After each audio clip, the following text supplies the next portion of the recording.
from our left to right, and they're all white uniforms. Here's the kick. Kicks it about the middle of the field. Looks like 19, that's Cody Ferrante. He's going to run up the middle. He's got some room. He's got a couple of blockers, cuts to his left, breaks a couple of tackles, uses his speed. There he goes! Touchdown, Calaveras! What a great way to start the homecoming game to get the crowd into it immediately. What a play. The first time he touches the ball, he takes it to the house for 6 points.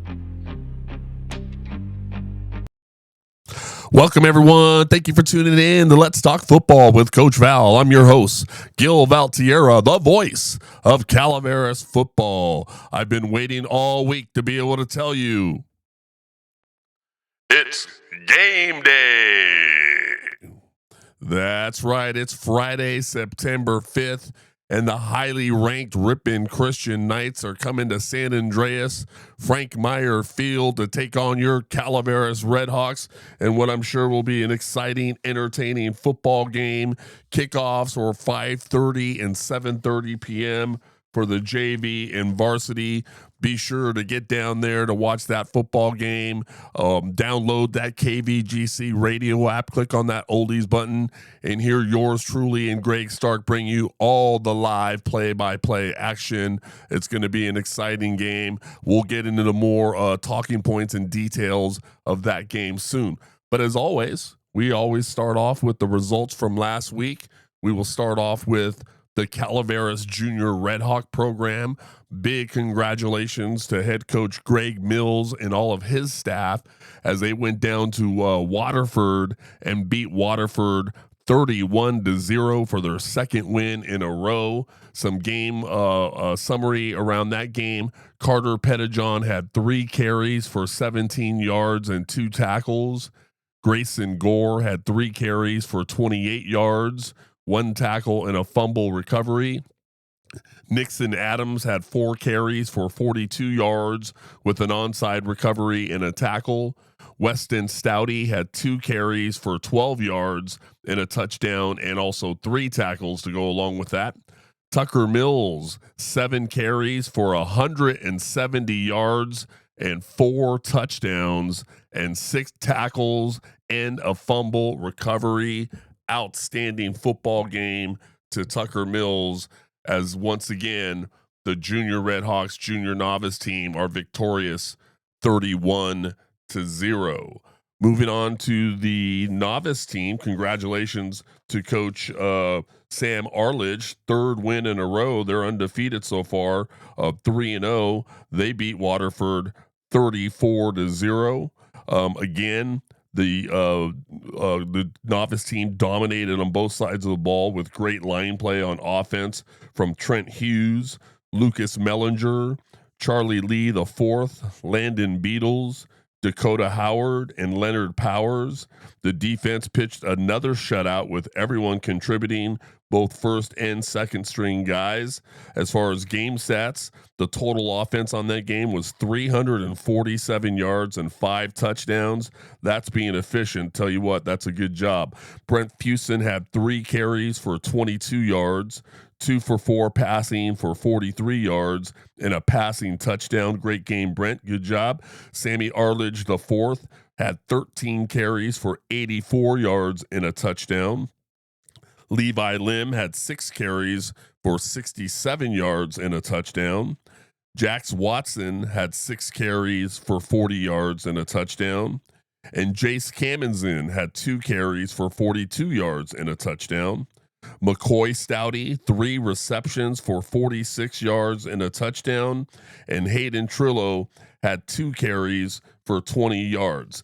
Defensively, Jax Watson had a tackle for a loss and 2 forced fumbles. Jace Kamenzen had a tackle for a loss. 1 tackle, 2 tackles for a loss, and a fumble recovery. Hayden Trillo had a fumble recovery and a sack. Levi Lim had a tackle and 2 tackles for a loss. Jamie Jamie, I believe that's James, maybe James Fox. Maybe there was a misspelling. James, I apologize if I messed that up. 2 tackles for him. Trent Hughes had 3 tackles. Leonard Powers had a tackle and 1 tackle for a loss. And Sammy Arledge the fourth, Gino Varney, Lucas Mellinger, and Roger Leone all had 1 tackle apiece in a victory for that novice team, going 3-0, beating Waterford 34-0. Moving on to the JV football game. Offensively, unfortunately, they came up short against Waterford. They lost 30-2. Some offensive highlights was Weldon had 4 attempts for 13 yards rushing. Varney had 11 attempts for 31 yards rushing. Mosa had 16 attempts for 60 yards rushing. And Trillo had 1 attempt for 3 yards rushing. Defensively, Watson had a tackle and a tackle for loss. Weldon had 2 tackles. Willingham had 2 tackles. Mills had 1 tackle. Hill had 1 tackle. Varney and Mosa and Montgomery all had a tackle, and Montgomery also had a tackle for a safety. Final score, Waterford 30, the Calaveras Junior Redhawks JV team 2. Moving on to the varsity game. Coach Troy Paulson played a very close football game against Waterford, came up just short. Waterford came away with the win 22-20. Offensive highlights in that game. We had passing. They were 2 for 2 for -7 yards and 0 sacks. Verduso had 1 catch, but with no gain. Steele had 1 catch for -7 yards, so went the wrong way on that one. Rushing, Verduso had 20 attempts for 151 yards and 3 touchdowns. Steele had 14 attempts for 146 yards. Williams had 4 attempts with no gain. Allen had 1 attempt for -4 yards, and Emerson 2 attempts for 5 yards. Defensively for that varsity squad, Verduso had 2.5 tackles. Steele had 2 tackles. Emerson had 2 tackles. Souders had 1.5 tackles and a sack. Allen had 1 tackle. Stewart had 1 tackle. Turner had 1 tackle. L had 1 tackle. Watson had half a tackle, and he shared that with Naves, who had the other half. And again, final score, Waterford 22 and Calaveras 20 in the close game. A big shout out to Vince Montgomery. Thanks for making sure I get all these stats so I can get these guys some recognition. So really appreciate that. Saturday, September 6th, tomorrow, the Calaveras Junior Redhawk team will be on the road again at Escalon High School. Game times noon to 4 and 6. So be sure, if you're not doing anything on a Saturday, get down there and support these young athletes as they go down there to play the Escalon Cougars. Moving on to the high school team, Calaveras played host to the Argonaut Mustangs this past Friday night. And unfortunately, the JV came up short and lost to Argonaut 20-0. I'm sure Coach Tapia will get his guys ready to go against Ripon Christian to bounce back from that one. However, the varsity team showed very well. They beat Argonaut 35-6. They're at home at Frank Meyer Field. The scoring summary in that game, with just 6:53 left in the first quarter, number 33, Cody Paulson, started the scoring off with a 5-yard touchdown run. The extra point was good. That gave Calaveras a 7-0 lead. And then with only 47 seconds left in the first quarter, Paulson once again for his second touchdown of the night, took it into the end zone from 7 yards out. Extra point was good. Calaveras had the lead at the end of the first quarter, 14-0. In the second quarter, with 7:01 left, Colton Ray, number 5, got in on the scoring action with a 5-yard touchdown run. Extra point was good. Calaveras had the lead 21-0. And then with 2:43 left in the second quarter, number 22, Ryan Clifton, got in on the scoring action with a 10-yard touchdown run. Extra point was good. And at the half, Calaveras led the game 28-0. In the third quarter, both teams tightened up defensively, didn't allow any scoring at all. But late in the third quarter, Calaveras went on a very good sustained drive with power running from both Enrique Hernandez and Cody Paulson. And the first play of the fourth quarter, number 13, Owen Shahan, had his number called and took it into the end zone from 4 yards out. Extra point was good, and Calaveras had the lead 35-0. And then finally, with just 7:45 left in the football game, Argonaut finally got onto the board by number 7, Xander Castro's 42-yard touchdown run. The extra point was no good, and the score was 35-6. Calaveras got the ball back and pretty much continued to control the clock, run the football, and then got into victory formation and ended the game victorious 35-6. Let's go over some of the stats in that game. Number 6, Cohen Curran, the quarterback, was 2 for 8 passing for 9 yards, no touchdowns, 1 interception. He did have 3 rushes for 10 yards. Clifton was 3 for 15 yards rushing with a touchdown. He also had an interception. That was a great defensive play. Number 7, Enrique Hernandez, 14 carries for 96 yards and did not score, but 14 carries, 96 yards. Cody Paulson, 1 reception for 7 yards, 7 carries for 87 yards rushing, and 2 touchdowns. Ellis had 5 carries for 30 yards rushing and 1 catch for 2 yards receiving. Shahan had 7 carries for 34 yards rushing and 1 touchdown. And Colton Ray had 3 carries for 12 yards rushing and 1 touchdown. As far as team stats go, rushing, Argonaut had 106 yards rushing, a lot of that late in the game. And then Calaveras, that's right, Calaveras was gobbling up them yards, 284 yards on the ground. Great job to that offensive line and those power running backs in the backfield and everybody involved that had carries there. So great job on the ground. Passing, Argonaut did not have any yards, 0 yards. Calaveras had 9 yards. Obviously, the coaching staff isn't going to be too happy with that particular stat, and I'm sure that they're going to work on getting that improved, especially tonight against Ripon Christian. Turnovers, Argonaut had 1 turnover. Calaveras had 2 turnovers, same as last week. So they're also going to have to look at that as far as protecting the football. Penalties, Argonaut had 4 penalties for 30 yards, and Calaveras had 5 penalties for 30 yards as well. All right, so we looked at the results from last week and also went over last week's stats. Let's move on to what I call from around the league. And it looks like Mariposa this past week beat Big Valley 35-14. That makes Big Valley 0-2, and so they will go on a bye week this week. Probably just at the right time, as Coach Lima is probably going to regroup with those guys and get them going. So Big Valley on a bye. They'll get ready for next week to go to West Valley on September 12th. Bret Hart lost to Franklin 36-14. Bret Hart also on a bye. They did win week 1, so they're 1-1. And next week on the 12th, they will travel to El Camino. Linden lost big to Liberty Ranch 44-7.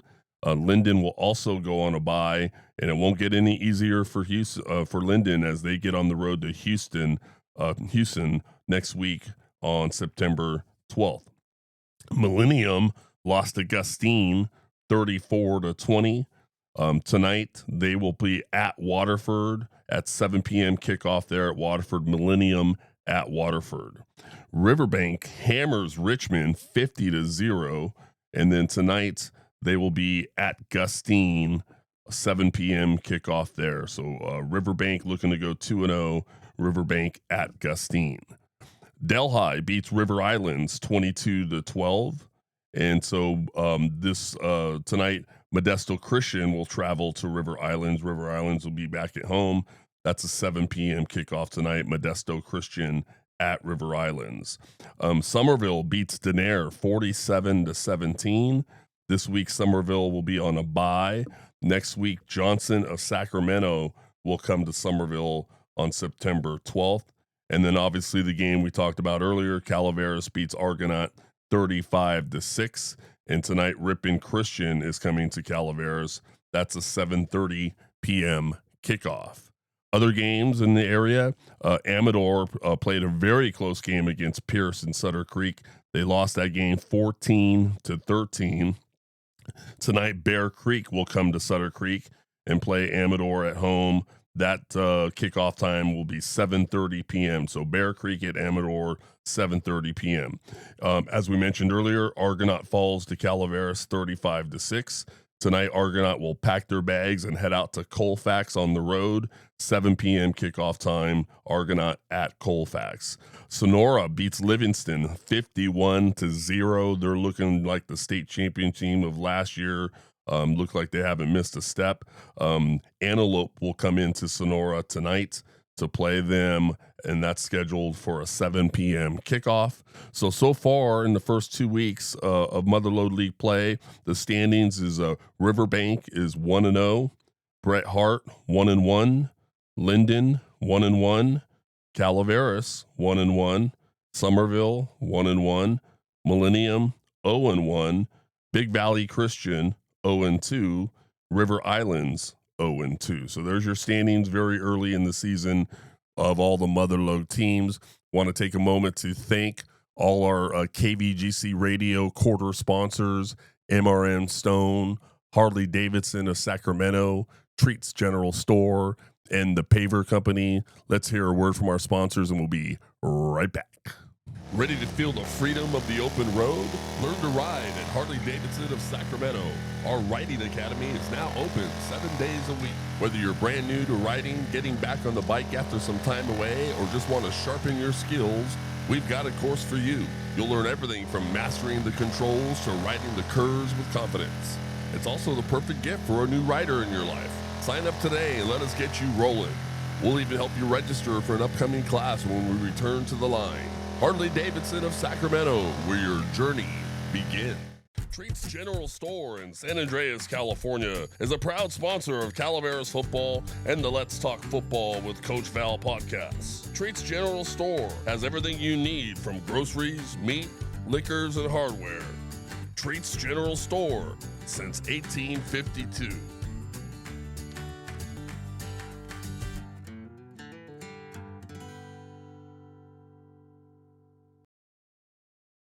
Ready to transform your backyard into an outdoor paradise? Look no further than the Paver Company, specializing in hardscaping, landscaping, outdoor living spaces, turf, decking, and more. They're your one-stop shop for all your yard upgrade needs. Make your yard the envy of the neighborhood. Visit us at thepavercompany.com or call us at 916-222-8844. Let's turn your backyard dreams into reality with the Paver Company. Experience the exhilaration of the open road with a Harley-Davidson test ride booking.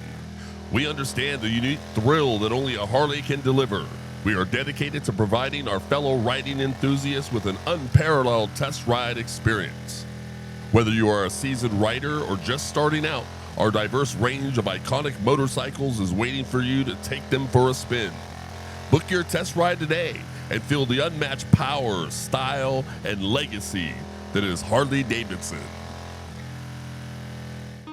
MRM Stone has over 1,000 natural stone selections, fabrication services, and delivery available. Stop on by 2173 Highway 12 in Valley Springs or go to mrmstone.com. Give us a ring at 209-763-5761. MRM Stone, your masonry and landscape stone supplier.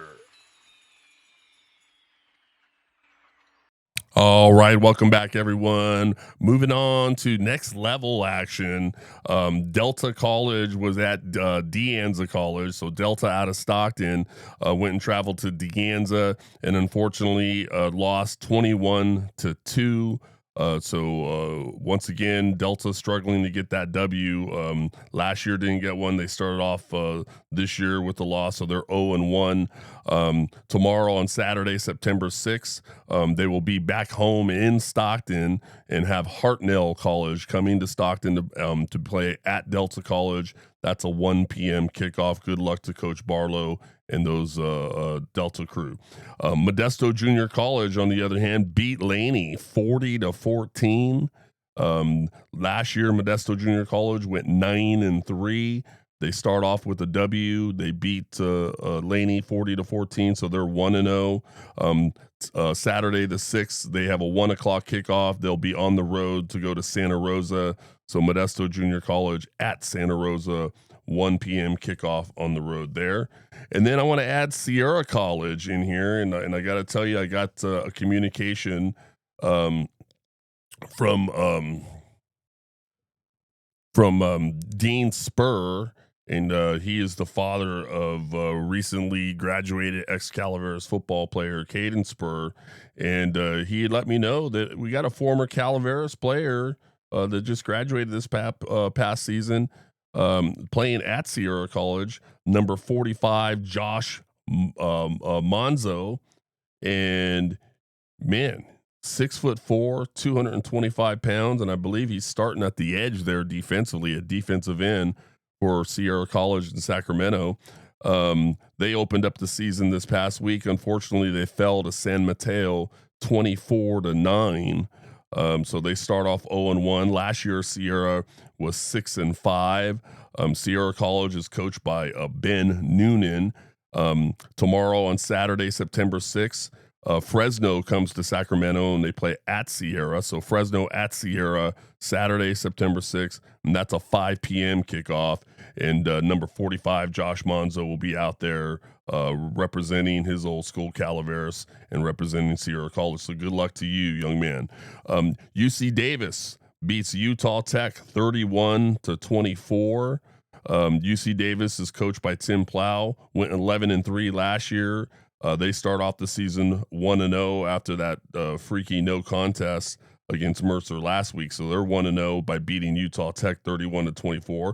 They got a huge game tomorrow, Saturday the 6th, 8 p.m. kickoff, as they head up to Washington and play the Washington Huskies from the once upon a time Pac-12. So UC Davis at the Washington Huskies. That should be a really exciting, good football game, as Washington is really good.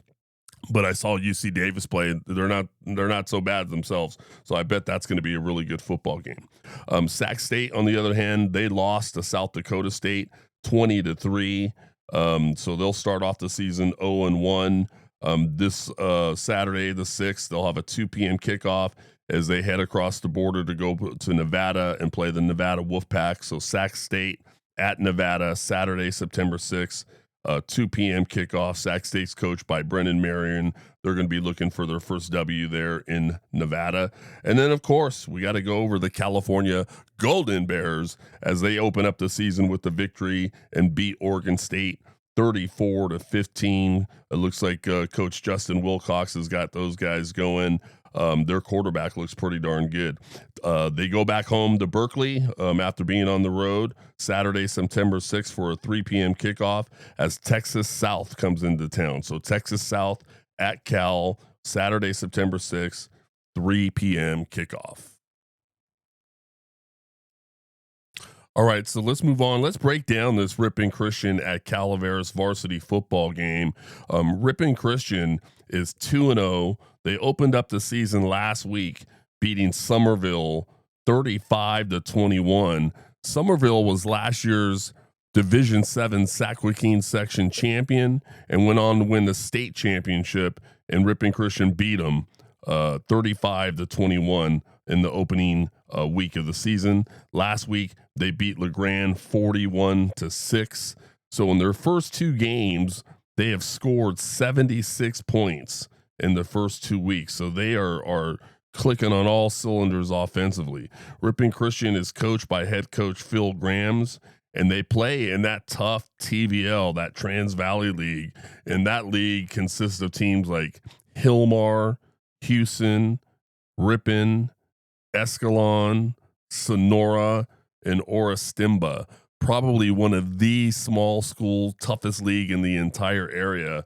And so you've heard the term iron sharpens iron. So Ripon Christian is no joke as far as their abilities as a football team to play very good, stout football teams.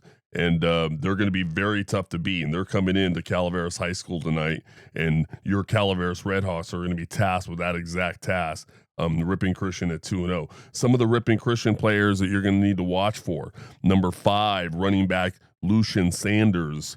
So far in the first 2 weeks, he's 25 carries for 124 yards rushing and 3 touchdowns in those first 2 games. Number 7, the quarterback Mason Tamling is 20 for 30 for 251 yards and 2 touchdowns, 0 interceptions. 20 for 30 is pretty darn good, folks, at high school level here. So that's pretty efficient. Number 4, wide receiver Amos Cady. He's averaging 47 yards a game receiving. He has 8 receptions for 94 yards in the first 2 games and a receiving touchdown. And then defensively, number 8, middle linebacker Aaron Van Hofwegen has 25 tackles in just the first 2 games. So this Ripon Christian team is stout. They can score at will. Defensively, they're pretty darn good. And in the past few years, Calaveras has had their hands full on trying to beat Ripon Christian, and it seems like the Ripon Christian team has just gotten better these past couple of years as well. So big task at hand at Frank Meyer Field tonight. On the other side, Calaveras. Calaveras is 1-1. They opened up the season last week against Bradshaw Christian at home and just lost that game 21-20. One of those scores that they gave up was on a special teams play, a big 80-yard kickoff return for a touchdown. I bring that up because the Calaveras defense has actually been playing really good, stout defensive football. And then, of course, this past Friday, Calaveras beat Argonaut 35-6. So what does Calaveras need to do to be able to beat Ripon Christian? Some notes that I put down here. What's Calaveras need to do to win? First of all, defensive play. No big plays. Calaveras has got to continue to play that stout defense that they've been playing. They've been stingy against the run, stopping runners at the line and even behind the line of scrimmage. And they cannot give any big plays up. It's not good enough to hold them on first down, hold them on second down, and then, hold them on third down, then they give up a big play for a first down. So they've got to make sure no big plays and continue that very stingy defensive play that they've been playing for the past couple of weeks. The second note I have on here is they are going to have to stop the penalties and turnovers. The penalties have come at just inopportune times when Calaveras gets a big play for a first down, but nope, bring it back. It's negated because of a penalty.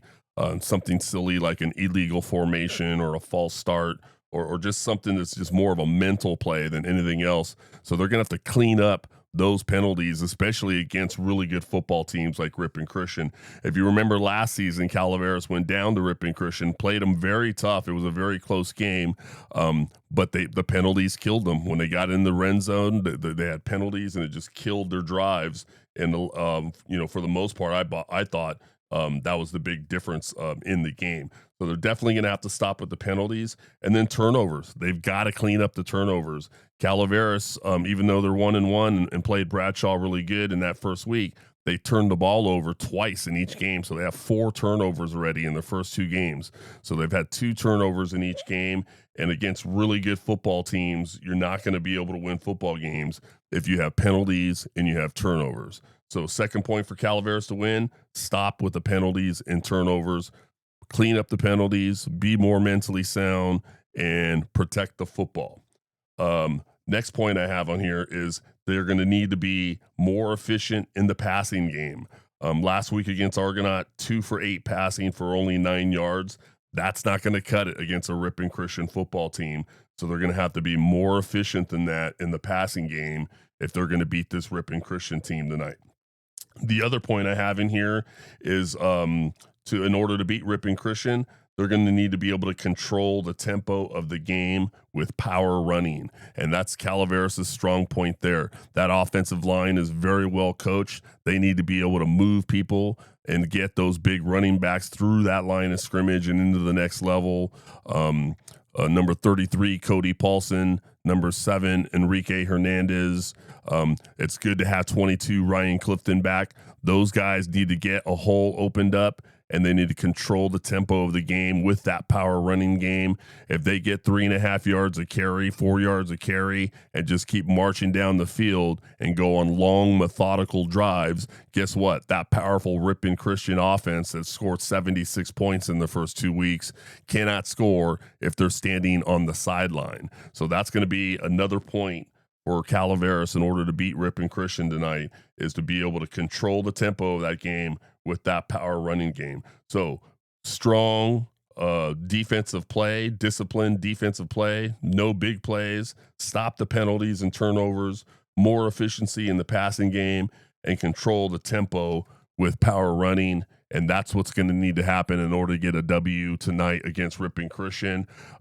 I'll be there along with Greg Stark, bringing you all the live action on KVGC Radio. Be sure to download the KVGC Radio app. Click on that oldies button on the bottom right, and boom, you will get us bringing you all the live play-by-play action. You're not going to want to miss it. It's going to be a fantastic football game. The only thing I have to say to that Calaveras football team right now getting ready for Ripon Christian: just win, baby. That's right, baby. Let's get it done. It's Friday night football at Frank Meyer Field, 7:30 p.m. kickoff. Your Calaveras varsity Redhawk football team is taking on the big and mighty Ripon Christian Knights, and it's time for them to get a big W against them. Get out there and support this team. It's going to be an exciting football game. And so until next time, we are out. From our left to right, and they're all white uniforms. Here's the kick. Kicks it about the middle of the field. Looks like 19, that's Cody Ferrante. He's going to run up the middle. He's got some room. He's got a couple of blockers, cuts to his left, breaks a couple of tackles, uses his speed. There he goes! Touchdown, Calaveras! What a great way to start the homecoming game, to get the crowd into it immediately. What a play. The first time he touches the ball, he takes it to the house for 6 points.